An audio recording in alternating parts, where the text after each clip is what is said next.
जय पवार यांनी अजितदादा पवार यांच्या अपघाती जो अहवाल आला त्याबद्दल नाराजी व्यक्त केली आहे.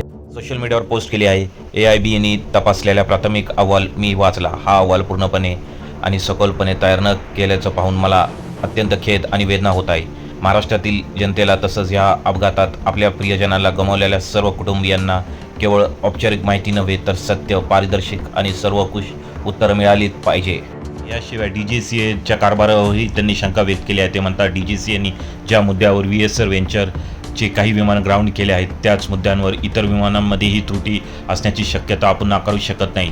ज्या सुरक्षा संदर्भातील नियम आणि प्रक्रियामध्ये गंभीर त्रुटी आढळल्या असतील तर केवळ काही विमानापुरती कारवाई न करता संपूर्ण VSR फ्लाईटबाबत कठोर निर्णय घेणे आवश्यक आहे.